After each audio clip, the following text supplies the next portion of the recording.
Today I'm meeting with you, C.S. Garcia Martinez. And C.S., how are you? I'm doing great. I'm so glad you're here. C.S. is an artist. An artist on this project. I don't know all the other stuff you do. We're going to find out. Let's start with that. Who the heck are you?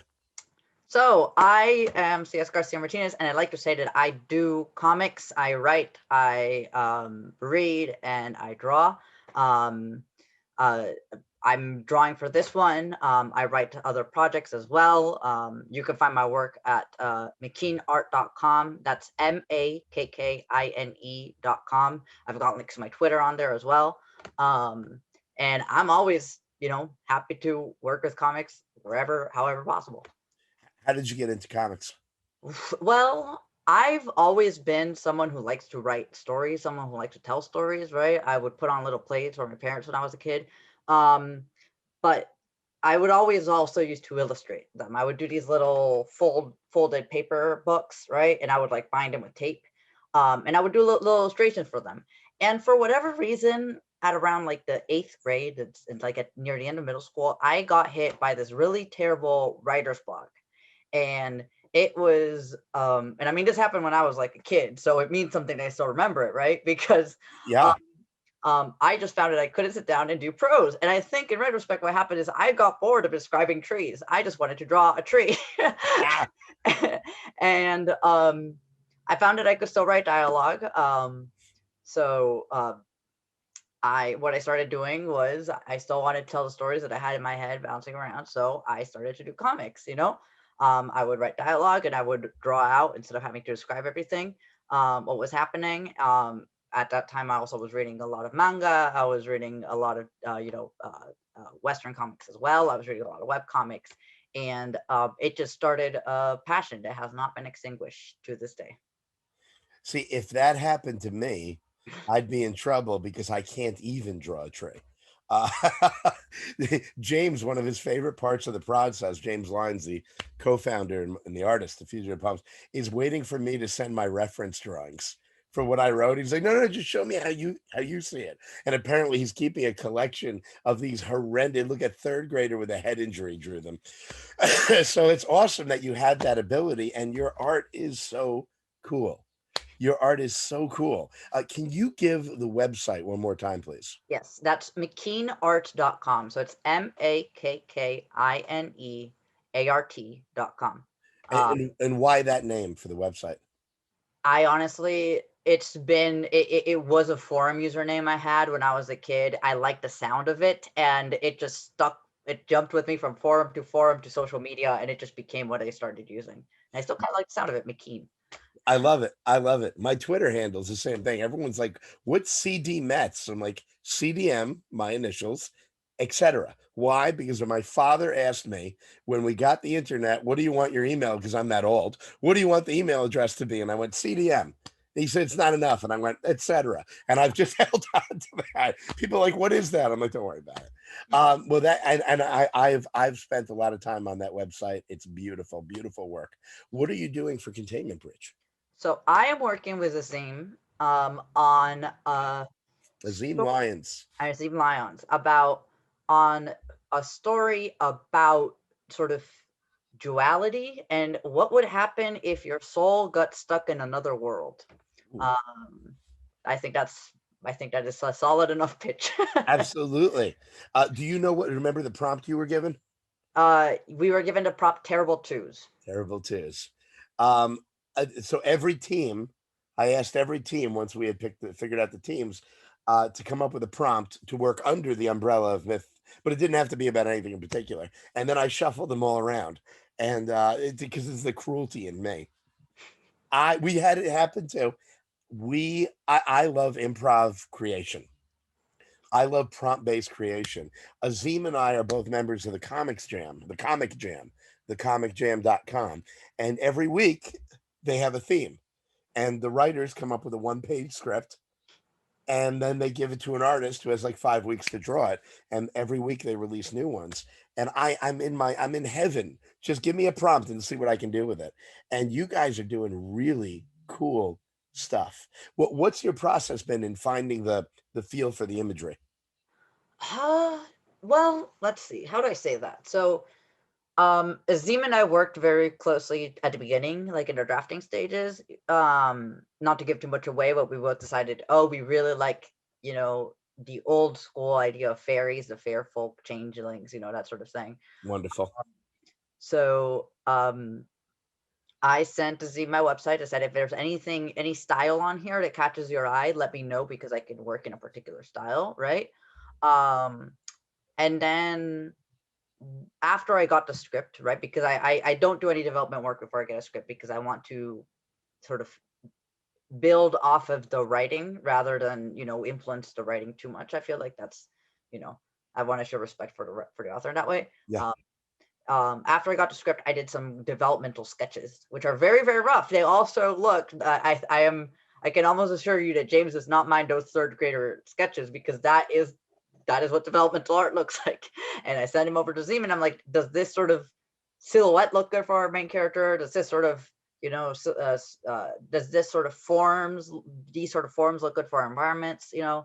Um, and he said, yep, that's great. And I've just been working with that.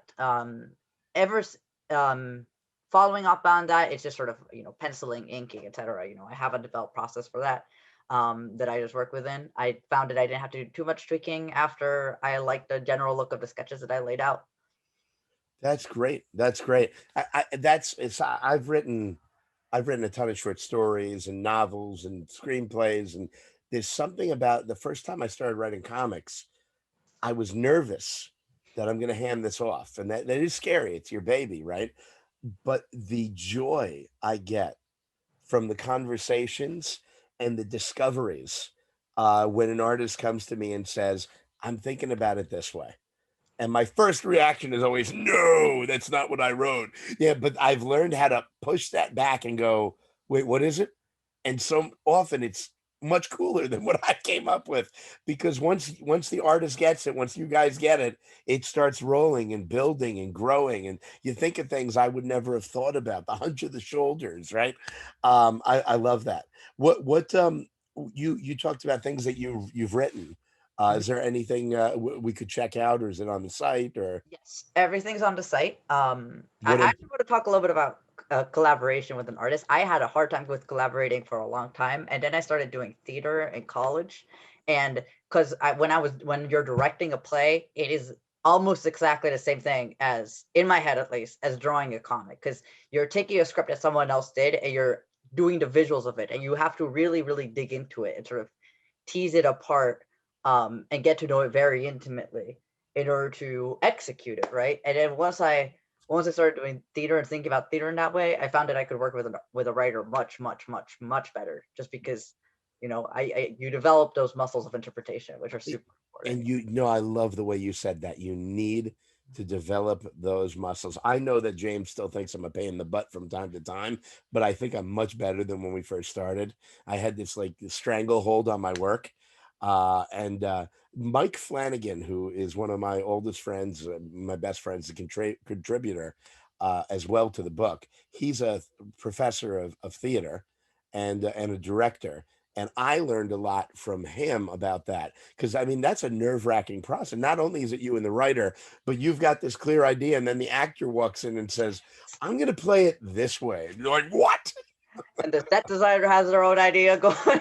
Costumes, and there's a zillion opinions happening at once. Um, but there is something also incredible when it works, when you're with the right people, when everyone's open. Because the artists are the same way as the writers when you want to change something. Um, but when it works, it's awesome. Uh, I'm so glad you're working with Azim. Azim is such a good writer. He's got a lot of cool stuff out there, and I love your work. So this is just, guys, when you see the story that they're putting together for this book, you're going to be totally wowed. I'm loving it. Let me ask you a question. If right now somebody gave you all the time, 'cause as you get older, you realize time is more valuable than money. As someone gave you all the time and all the money you needed to live your dream life, what would an average Thursday afternoon look like? Thursday afternoon.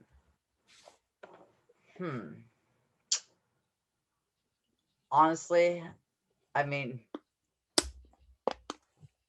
what I'm currently in school for medical illustration because I want to work in scientific communication, I think I would just use the money to pay the tuition, stay in school, and keep writing and keep drawing.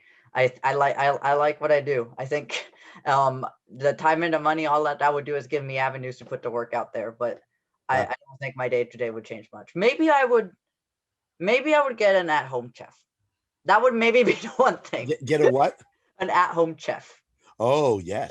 That would maybe be one thing materially that changes. See, but you know what? That might not work for me because Yeah. I love to cook and I don't think I can collaborate there. Oh. I get an at-home bartender. Oh. Which I also did for years, but I don't mind someone else doing that. The Travis Hill, who is another writer on this project and a artist, I'm sorry, he's another writer and he's an editor on one of our stories as well. Great guy. He just got a new job writing comics that explain medical stuff. And I'm sure I'm not explaining that right, Travis. I apologize, but it literally was just announced the other day. You guys should see if you could team up. Yeah, we definitely should. Travis Hill. He's on Twitter. And speaking of which, give me your Twitter handle again, please. Yes, it is at S McKean. So it's the same McKean as before, MAKKINE, but it has an S at the beginning. So again, the Twitter handle is SMAKKINE. That's it. Okay, that solves a mystery for me as well. Tracking you down in different forums has gotten me a little bit. CS, this has been wonderful. You're wonderful. Thank you for being a part of it. There's a skeleton behind you. I just realized, hey, there it is. And what's the piece of art right behind you on the wall? This is I'm Mexican. I'm from a city called Monterrey, Mexico, but I spent a summer in Mexico City.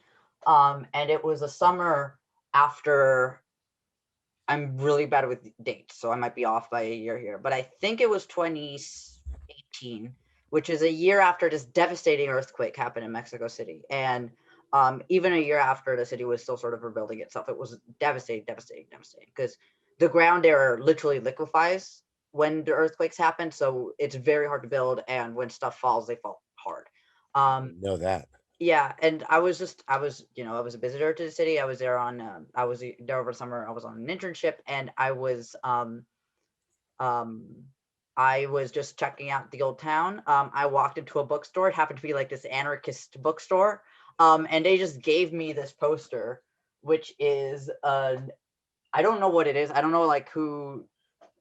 I don't think there's an artist signature on it or anything. It might have just been someone who worked at the bookstore of depicting the city rebuilding after the earthquake. And it's this, incredibly, I don't want to say gorgeous because what it's depicting is very dark, but it's this very impactful, impactful, black and white artwork with a lot of cross hatching. And it just, I hung it up because, the moment was very interesting. The artwork is so great. And I like my summer, so it's wonderful. but I like it. It's had my attention. Well, I don't mind over here. My wife hates this painting. She said he looks like he's dying standing there. And if you look, especially if you see the original, which I saw in a museum, he's livid.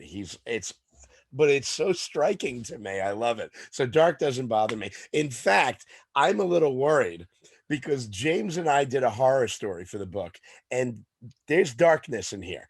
It's dark. And I don't think, I assumed a few other people would do horror.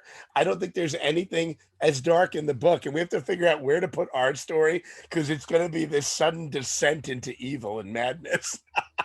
And the rest of you have been much more positive than me. CS, you're fantastic. Thank you for doing this. Oh, no, I can't wait for you guys to see this book. FugitivePoems.com. Subscribe. We'll send you information about what's going on. At Fugitive Poems on Twitter and Instagram. At CDMETC on Twitter. And at the end of this video, hopefully I figured out how to put that button there. Get to the Kickstarter, sign up on the pre-launch. You're going to want to be a part of this. I cannot tell you the kind of talent that we have. And C.S. Lewis, I did it. Lewis. I did it. I couldn't. I'm sorry. It's one of my favorite authors. C.S. Garcia Martinez, not C.S. Lewis. Can you imagine if I told him he was on this project? He's fine. He's here. He's with us. C.S. Garcia Martinez is a major part of that. We are Fugitive Poems, and we make comics.